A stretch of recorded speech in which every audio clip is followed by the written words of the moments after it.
Hello, hello. We are joined now by Dalhaus. What's going on? Thanks for having me. Yeah, and you're listening to 90.5 FM, KSJS, San Jose for this exclusive interview. And yeah, let's just get started, I guess. Right on.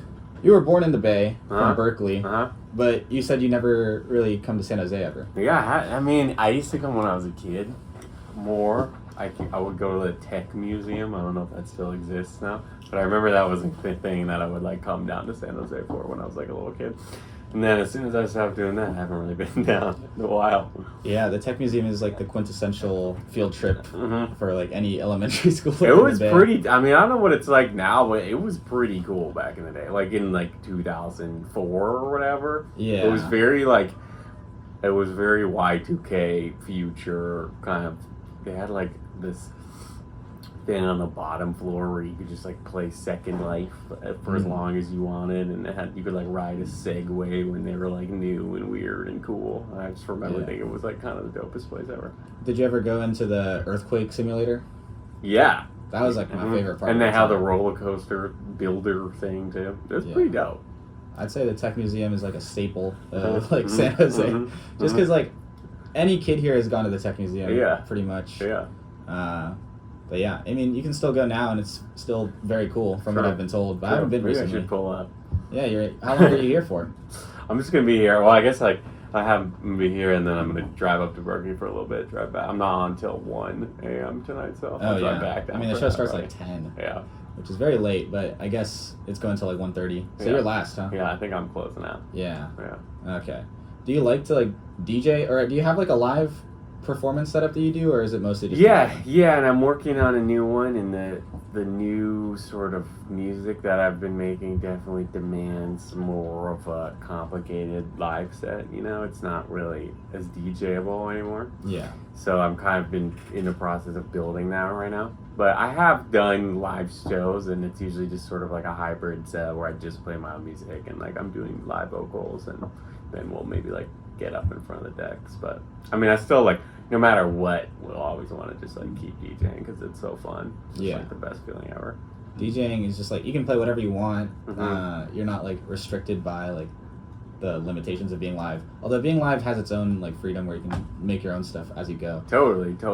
And it's just, you know, like, this is something that Silicon Valley said to me where we were talking about playing live, and he was like, it's the only time where you get to see people like interact with your music, you know? And that's just like the coolest, craziest feeling. Like, it just never wears off. Yeah, that's true. Actually, speaking of Silicon Valley, he was here like last January. Oh yeah? Yeah, all of like Dyad, I think, was here pretty much. And I talked to them, but also you have a lot of songs. You have like one song with Silicon Valley. I think we have two. Two. You have one released under your name and one under his name. I think so. I think they're both just kind of a double release. Yeah. Yeah. So like, what's it like working with like? I feel like your last couple songs have been with all collaborative, like Sipper, Ari, and Silicon Valley. Do you plan on like keeping up that like streak of just like having collaborators like as a I mean, I thing? love working with people, and my new project, there's like doing a lot of really fun collaborations, sort of some unexpected ones, and that's just like, I love what people can sort of bring to your stuff. I mean, I feel like I've reached this point now where I've been making music for so long. When you just sit down and make something, it's just you and your brain, like, it can work and it's great, and obviously like I've made so much stuff I'm really proud of that way, but also like just one thing that's like coming from somewhere outside that you can use like as a jumping off point, I think is like really valuable, at least for me. Like, it just really gets it kind of going. Yeah. If I start with like a vocal from somebody, or like a little, I've been writing with a lot of guitar, and I don't play guitar, so I've just been having homies like send me stuff and like send me like little loops and licks and stuff like that, and just starting with that for me is like so like exciting and easy, and a lot easier than just like opening Serum and like doodling around with something for like 40 minutes till it sounds sort of cool, you know? Yeah, it like gives you like a base point. Yeah, you can just kind of go. Yeah. So I've been trying to do that. Like, I still just love doing that. But also, I do think like it's also, I think, valuable for me, and like to I've loved all the collaborations I've done, but I'm also trying to kind of consolidate a little bit now and sort of like really hone in on like what I, what the project means to me and sort of what it is, and sort of reclaim like my identity over it, and that's kind of what I think. I mean, hopefully other people see it this way, but definitely what I feel like I've done on this new thing that I'm getting ready to put out. So yeah. Speaking of the project, do you have like a name for it or anything? I'm not. I don't want to drop it yet. Okay, I don't want to spoil it, but it's gonna come out pretty. I mean, it's done. It's 100% done. So it's just a matter of like how the rollout works and all that stuff, and still figuring that out. But yeah, because you haven't dropped a single since like January, I guess. Yeah. It's been some time. I've just been put out a couple remixes, but that was it. Wait, I saw the Bar Italia remix, but what other remix? I did a remix that came out recently on the Touching Ice remix the 100 best top 100. I did one song for them, and then I did a remix also for Somewhere Special. That's pretty sick. Yeah, I want to talk to Somewhere Special for sure. I feel like they're the best. Very cool. They're close friends. Yeah. Let's see what I got. Oh yeah, I'm wearing glasses today because I thought we could be matching. I don't usually wear glasses. There you go. They are technically prescription for me, but they're like a very light prescription. Do you have like bad eyesight? Yeah. I never needed glasses, and then I got like optic nerve damage from COVID the first time that I ever got it. Really? And I had to like get glasses. But now, it's kind of become like sort of my thing. But it's funny, I'm always running into trouble. Like, I can't get my prescription put into contacts. It doesn't work like that, so I have to wear glasses. So like, every time I'm DJing, I always have to deal with like my glasses like slowly like sliding off my face, or if I'm like trying to move around on stage, like if I go too crazy, my glasses will just like fly off into the crowd. So I'm always like trying to work on like new ways to stick them to my head somehow. Like I've tried, like using like eyelash glue and like surf wax, and like it all kind of works, but I don't know. So do you have to like buy a lot of pairs of glasses? I have lots of bunch. Yeah. They're all prescription, or? Yeah. Okay. Yeah. That must be inexpensive. Yeah. Yeah. I mean, you ever like just tape it? Yeah. Tape works. It sometimes works. Yeah. I'll make it work eventually, but yeah. It's just part of the vibe at this point. I see. What's your favorite show that you've played? That's a good question. I mean, I had a really fun set recently at like a live performance recently at Subculture in LA. It's like a rave in LA, and that was pretty fun. That was like just like getting to do like a lot of my own music and try out some new stuff and a lot of unreleased things, and like it was really fun, and people were like seemed into it, so I enjoyed that a lot. But there's like, I don't know, I've had a couple sets where it was just like super sweet, and those are more so far more kind of like the best sets I've ever done have definitely been like DJ sets so far that I think have been like really just like so fun. I did one just at a party, a random LA party like 3 months ago, but it was just like perfect. One of those nights where you just like get the entire club dancing, Yeah. And it was just like, this is the best feeling. Sometimes it's more about like less about how you personally played, but more about how the crowd reacted. Totally, exactly. That's kind of what it's all about. At least for me. I mean, I had a lot of my recent favorite sets have been. It was my friend Wesley, Crush. He's also a DJ. Oh, Crush, yeah. And I don't know, we've had some fun. We've had fun together. I like going B2B with people a lot. Yeah. I tend to, like, lately I've been enjoying that a lot. Just kind of like, I like the little, like, it's like a little mini game almost, Yeah, it's like you just switch off every other song or whatever deal you guys work out. And I like kind of like hearing what other people would play in certain situations, Yeah, it can be a little surprising. Yeah, like, exactly. Detouring from what you yourself are doing. Exactly. And just trying to like follow up their decisions and then like have them go off you. I just enjoy doing that a lot. Yeah, I got to see Crush when he was opening for The Help, actually. Yeah. It was like The Help DJ set in SF. Oh, yeah. But, yeah, great sets. He's a monster. He's definitely like, of anyone I know, like, maybe he and Ali RQ are like the most like technically adept DJs, I feel like, of anybody I know. Like, they can just do stuff. All good, all good.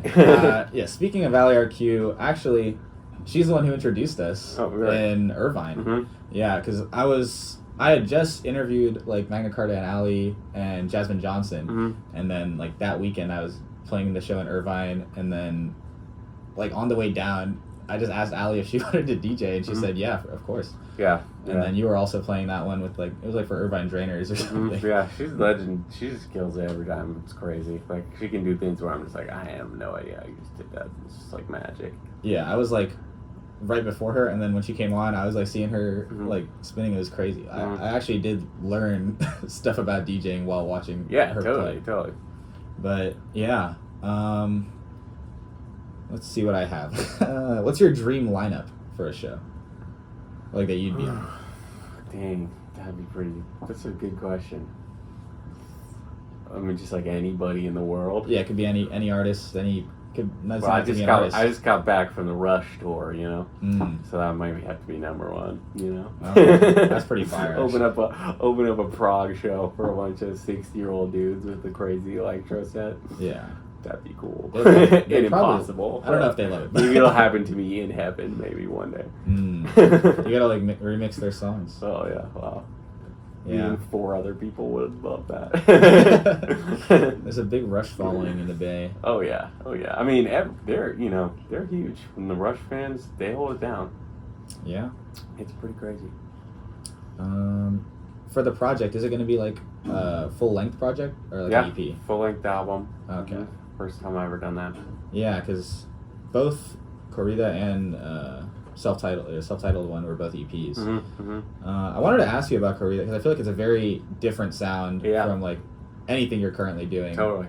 So, would you want to like describe the process of like making that? Yeah, I mean, it was totally different time in my life, and I was like in composition school still, and I was listening to a lot of like ambient music and experimental music, and I was like really into a lot of like sort of contemporary composers like John Luther Adams and like a lot of like Mills College stuff like you know, Terry Riley and people like that. And then I was also really into like One O Tricks Boy Never and Arca like at the same time. That was like really feel like it was kind of dominating at least my airwaves at that moment in time. So that was sort of like the jumping off point, just wanting to make this kind of like self-scored sort of weird, almost like soundtrack for a movie that doesn't exist.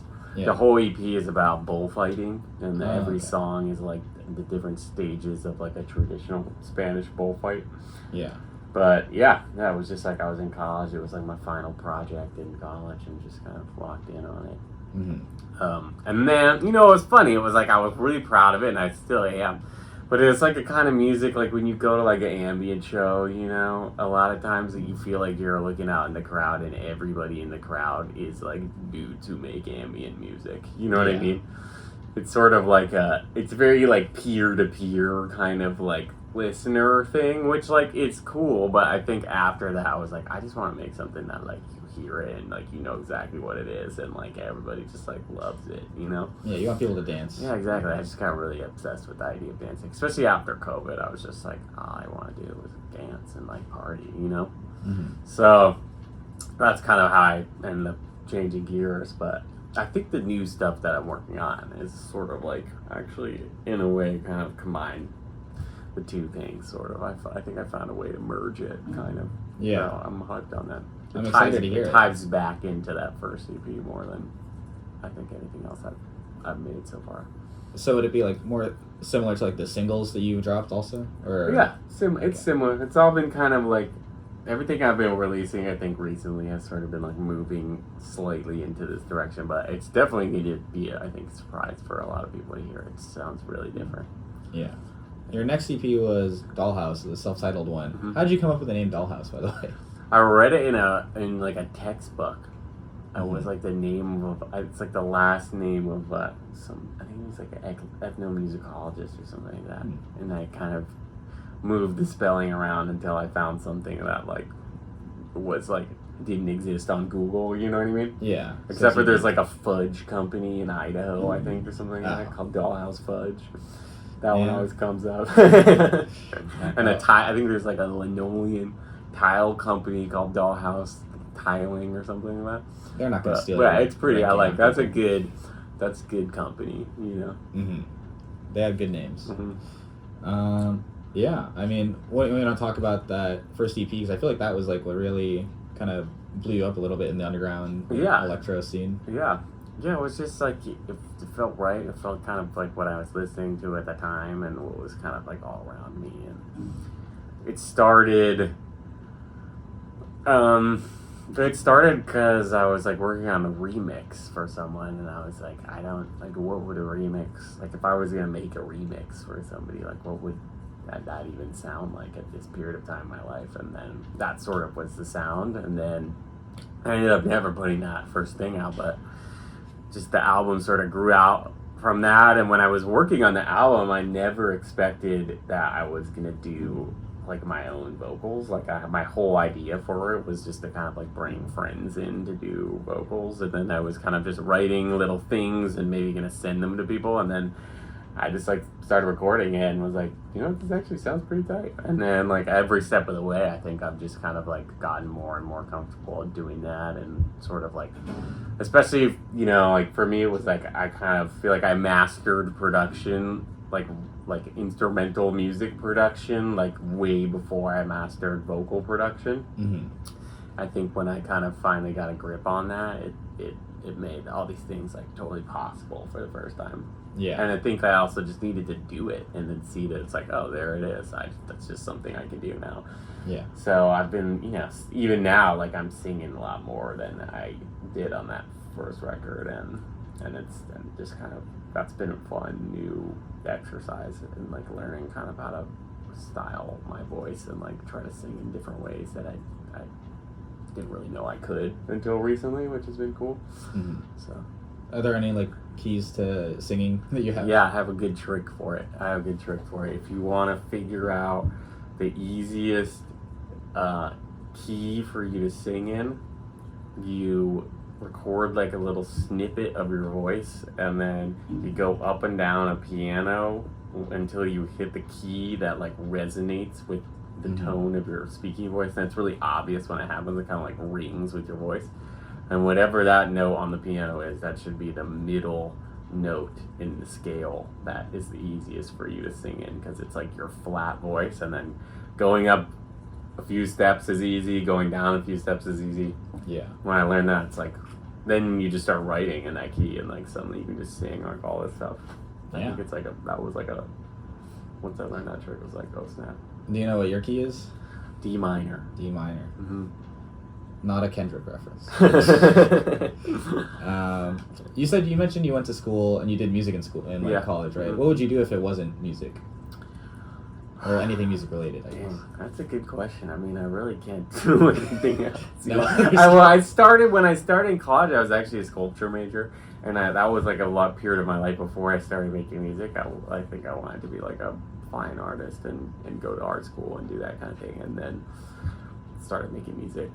Mm-hmm. When I went to this place called Oxbow in high school. That's like a semester long like boarding school for art, basically, and you just kind of go in the middle of high school for 6 months and do this thing. Oh. And then while I was there for sculpture, and while I was there, I sort of realized that, like, that's when I got Logic Pro for the first time and started making beats, and I was like, oh, this is it. Like, this is totally a thing. Do you still use Logic Pro? Yeah. Oh, okay. Yeah. I feel like your style, I could definitely see it being like an Ableton kind of thing. Yeah. I mean, I think, you know, it's funny. It's like it was a completely arbitrary decision I made, you know, 13 years ago or whatever, that affects every single day of my life. You know what I mean? It's just like, there it is.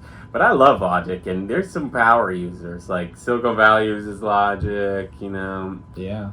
It's like, I think a lot of the guys use Logic. It's like you can do. I mean, at this point, there was a period of time. There's still crazy sorcery that you can do in Ableton with like routing and stuff. That's really nuts, and I get jealous of sometimes. But actually, the DAW that like lately I've been using, I just downloaded and I've been using. That is just like, I actually truly think you can't get anything that sounds like it.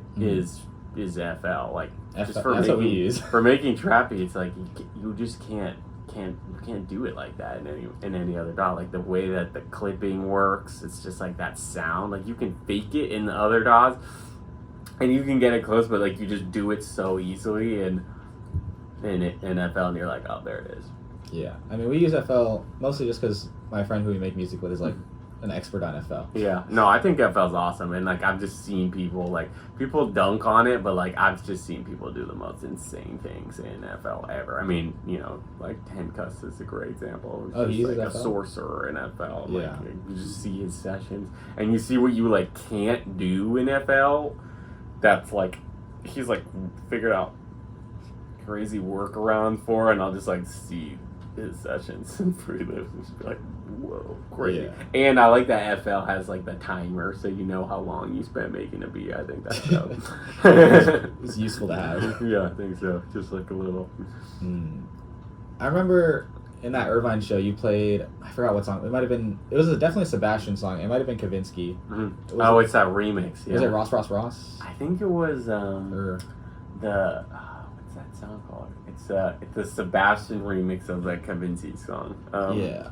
I can't remember. Let me look this Oh, up. is it Testarossa? It's Testarossa Auto Drive. Yeah, that's the one. Yeah, I recognized that one immediately when you played it. I was like, wow. That's such a great track. I was gonna ask, like, is there like a favorite track that you like always want to put in your set?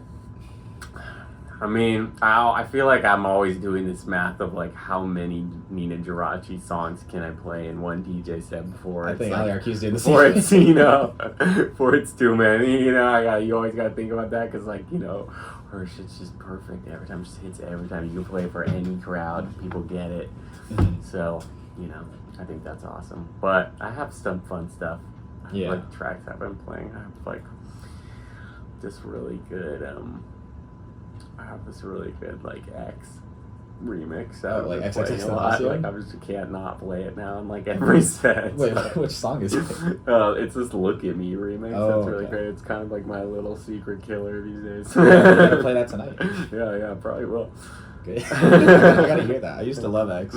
Yeah. Like, I mean, I haven't listened to much of the recent stuff, but like, I don't know. How do you feel about posthumous like releases? I mean, there's some okay Michael ones. I think that might be like the only ones I've ever heard that are good. I see.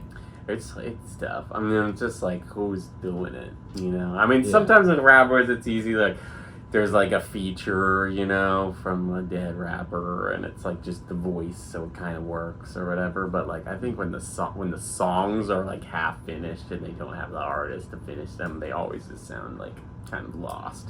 Yeah. And also, I think the reality with stuff is like, there's a reason why a lot of records get cut from albums, you know, and like if what you're looking for is like these tracks that didn't make it, like, you know. Yeah, I mean, Sophie has like, they just put out a new thing apparently, like on the 19th of June, they released it last, which is just Big Freedia and Sophie, and also Muna apparently.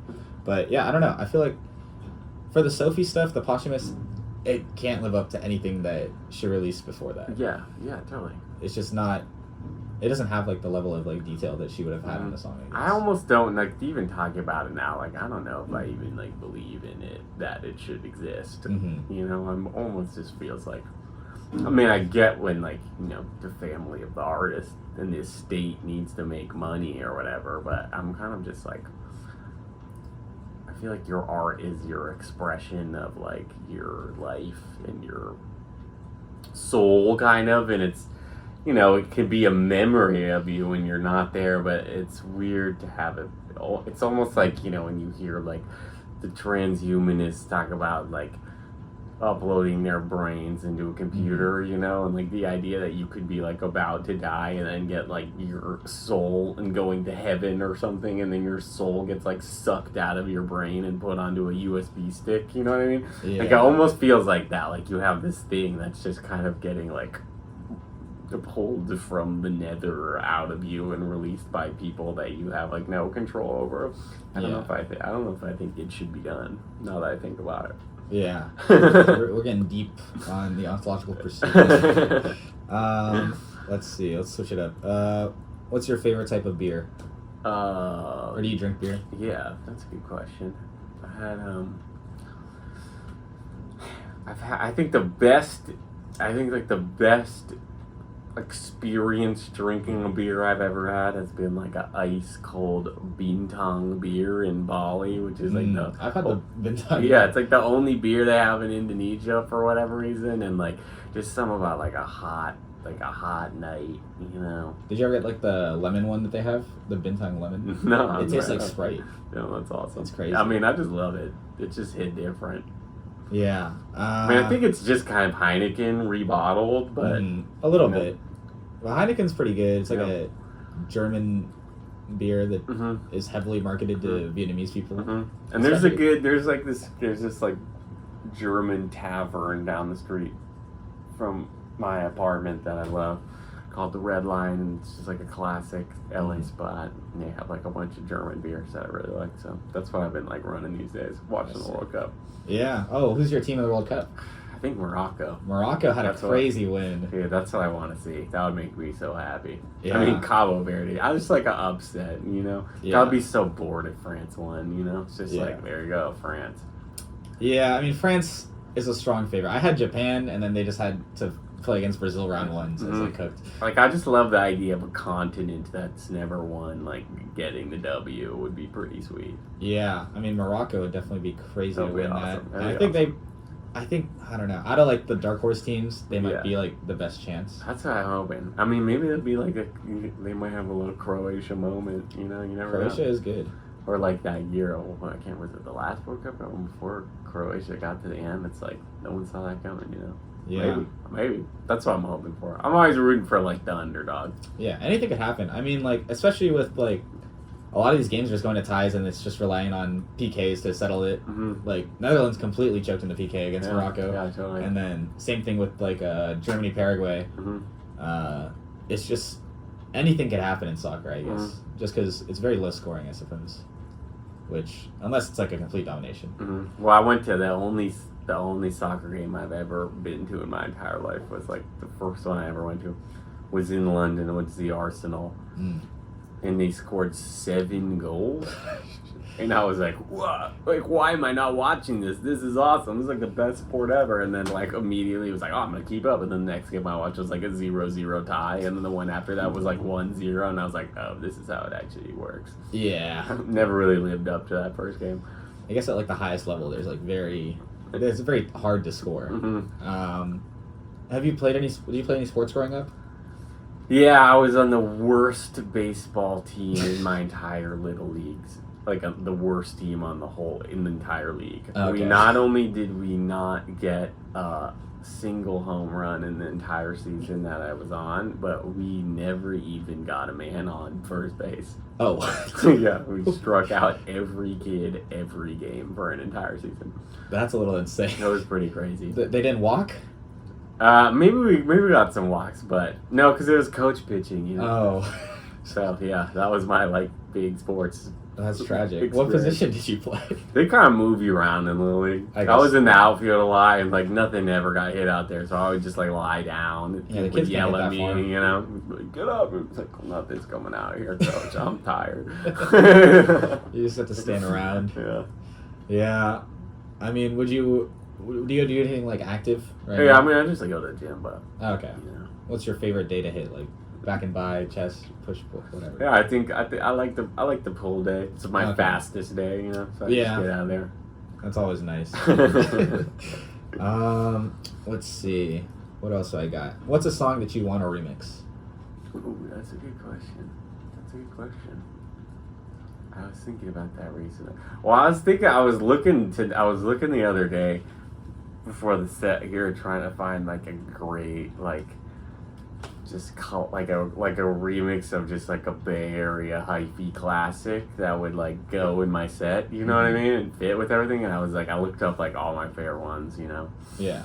And there was just nothing. Like it was like the only like there was like some like there were like some tech house remixes of like Blow the Whistle, you know what I mean? And I was like, yeah, it's not hitting. So I was like, maybe I might have to run like a Yeah, just do like I mean, you like got, an like- I Am Sue remix or something would go pretty hard. Yeah, just I hold mean, it down for the Bay. You've got like Tracks how many a hours million. till your set? Yeah, I could probably whip one up. I could just toss an acapella on something easy, but Yeah. might have to go deeper than that and just really do it for the Bay. You could do a Marjorie song. Yeah, true. He's got some real Bay Area hits. Yeah, Well, he's got Bay Area slappers for yeah. sure. Speaking of, like, who is someone from like the Bay that you like really listen to, like actively?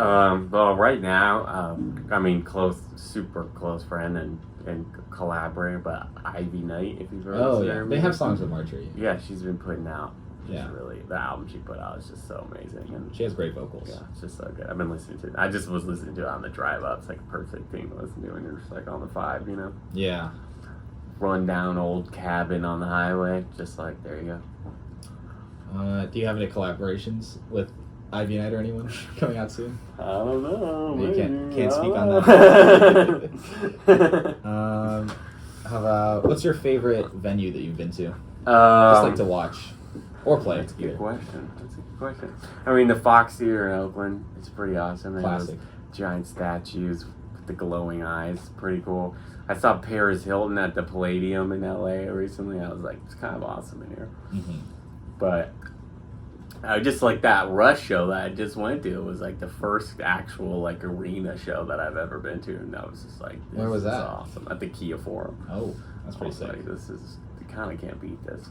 Yeah. Especially like rock music in that context, True. rare. Is Rush like your favorite rock band? I mean, I've been listening to Rush forever. I'm like, just, it's that kind of thing where like, I'm just obsessed with it right now because I just like went and I'm just like, yeah, that's all I can like listen to and think about, Yeah. But yeah, I'm always kind of listening to Rush. They're just awesome. What's your go-to karaoke song? Oh, that's a good question. I do Change, Deftones track. Done that a couple of times. Even Flow, Pearl Jam. I like to do a kind of like a dude rock. You know? I think that hits hard. I like just doing Weezer because they're not that good at singing. So Everyone always joins in, Yeah. I think the biggest mistake people always make with karaoke is when they try to do a rap song. Like, even if it's a song that they think they know, You can't they keep always up. learn that they can't keep up, and they always realize that they only know the first verse, and then they get to the second verse of the song, and it always falls apart.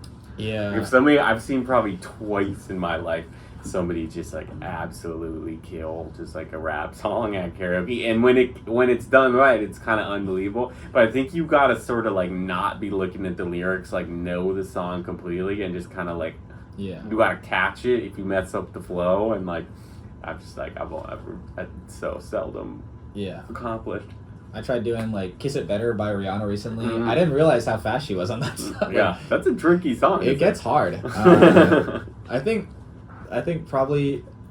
I mean, She Rihanna, goes up there, Rihanna too. has great songs for karaoke though. Yeah. Not "Kiss It Better." I mean, "Kiss It Better" is good if you can do it, but I think R&B is definitely the way to go for like. Yeah, if you got pipes like that. Yeah, either R&B or like some Kelly Clarkson or something. Mm-hmm. Like, that always gets the bar going. Mm-hmm. Let's see. What's your favorite fruit? What's my favorite fruit? Yeah, it's one of my more creative questions.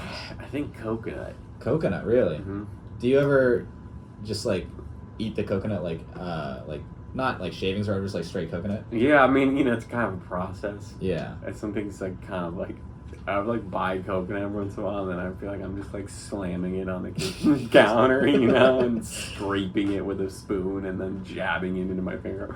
I haven't really figured out the system, but when it, good coconut on the beach, can't beat that. Do you prefer it like just having like a whole coconut or like having coconut like inside something like a cake or something? I don't discriminate. I like the kind like sometimes you get this type of coconut where like the inside is like kind of soft and like chewy, and you can kind of like just it's almost like pudding texture. Yeah. I think it's like a young coconut, maybe it's like that. Yeah, I think so. That's just like that's the key. You know, like really spoon it out. Mm-hmm. Yeah, I don't know. I haven't had a good coconut in a while. Yeah, it's hard to find. Yeah, like rarely have like you get sometimes they have those like easy open coconuts in the fruit section, but Yeah. it's like no one really ever thinks about it. I feel it's like the forgotten kind of goat of all fruits to me. Yeah, I feel like a lot of people don't like coconut. Yeah, I think so. Like my sister, she hates it. I had a cool fruit recently. It was, I can't remember. It's called like a black sapote or something like that. And What does it look like? It kind of looks like a moldy pomegranate. It's like dark brown and it tastes exactly like chocolate pudding. I see. You know what I haven't had in a while? A pear. Pear's good. I love pears when I was a kid, but I just pear haven't with seen like any prosciutto. pears. You ever do that? Oh yeah, cheese and pears, or prosciutto. Also, I haven't tried prosciutto with pears, but cheese and pears is like classic. So I imagine it would be good with cheese too. It's pretty good. Yeah, I like it in a savory, like on a sandwich. You know. Same thing with like figs. You can do fig jam on like a grilled cheese or something. Let's see. I'm running out of questions here, actually. I saw your recent Instagram post. How much did you have to vape to block out the sun? It was a lot, bro. It was a lot. That's a hard one. I don't know. Do you support vaping? I think the new vapes are so cool. They just have like the game screens on. By them. I'm so fascinated. Like the amount of technology that's like in like a geek bar. It's mind blowing, and then what's even crazier about it is like, and then you just throw it away. You know what I mean? It's got like more technology than was in like the moon landing. Yeah, it's like a phone. And it's like, and in 2 weeks you just throw it in the trash. Like it's crazy. It's crazy. It's like a Nokia. I mean, some of them literally can make calls. That's crazy. They can put a SIM card in them. Some of them you can get like I saw somebody recently had one where you can like watch the World Cup on it. That's pretty crazy. On your vape, and then you throw it in the trash 2 weeks later. Crazy. Yeah. I don't know who's paying for it. I guess we all are. But I am a vaping supporter. Okay. I see. So are you gonna be hitting it on stage today? Well, I kept, it's possible. It's possible. You'll have to be there to see it. I'm more, I actually like the cigar more, honestly. Oh, I think that's the peak of tobacco consumption. I mean, I think they have like hookah at the venue. That's if they have hookah at the venue, I'm gonna probably have some hookah tonight. Yeah, we'll see. I guess I like the slow forms of tobacco, like a good pipe. Have you ever smoked just like a classic pipe? No, never. It's it smells so good. I see. I personally don't. I never really did tobacco or nicotine, but I don't know. All my friends do, so I'm just surrounded by it all the time. Well, I was when I was in college. I lived with some like really hardcore smokers, and I remember like we were in this like dilapidated Victorian house, and I was like, my bedroom was on the second floor, and all my homies would like be downstairs like smoking cigarettes, doing their homework in the kitchen, which was like right underneath my bedroom. And I remember like lying in bed in this house where like the floorboards were kind of like rickety and far apart from each other, and watching the smoke rise out of the floor of my room and pool on the floor of my bedroom. I'll never forget that. I was like, wow, I was like, I at least can't quit smoking while I'm here because it's never going to work. Yeah, it's impossible. What city were you in for college? I went to Bard, which is in upstate New York. It's like it's in Tivoli, which is like a little tiny town on the river. I see. It's like an art school, right? Yeah, it's a liberal art school, yeah. Okay. What was that like? You just get to... I loved it. I mean, it's a weird place filled with a lot of silly people, but there's so much great music that's come out of it in recent years. Like, you went to Bard, Deer Park went to Bard, Ear went to Bard, my friend Ezra, who's in that band Patch Plus, went to Bard. There's just like a little Bard, I don't know, little Bard mafia. I mean, I guess there's a reason. It's a liberal arts school. They have to be putting out something. Yeah, I guess... I don't know. Is there anyone from like your class that graduated Bard that like you know? Yeah, well, that's like my friend Ezra who's in Patch. Oh, okay. That's pretty cool. So you guys met at school? Yeah, we're close friends. Huh. Yeah, we all had like all those people. We all had this one professor, this guy Matt Sargent, who was just like he was the best, and like he was a young professor, and he had just joined the taken over like the electronic music department when I had gotten there, and it was kind of like a sleepy, kind of dreary corner of this college that was very neglected, and he kind of like revitalized like the entire major, and also like took all these people, like myself included, who went into Bard making like pretty bad, boring music, and then was like exposed directly by him to so much cool, weird stuff that like I never would have encountered anywhere else. And I think that's the same story for like a lot of those guys I know. We all just like hear Matt's voice in our head all the time. Yeah. Just when it comes to like what we're making. So shout out to Matt Sargent. He's a legend. Yeah. Shout out to him. Good teachers, you know. Yeah. Makes a good difference. I'm kind of out of at least the question. I've been on a lot of questions that I've already written and more. But do you have anything you want to shout out? Well, come to the show tonight, San Jose. Yep. Opening for Illy Kimchi, and new album on the way. Yeah, no Keep details on the yours album though. Yeah, thank you so much. Thanks for having me. Dalhaus for coming through. Appreciate it. And for those of you listening at home, if you didn't get to hear the full thing, it'll be on YouTube eventually. Right on. Yeah, but that about wraps up the interview, and then back to the music. Only here on 90.5 FM, KSJS San Jose. Yes.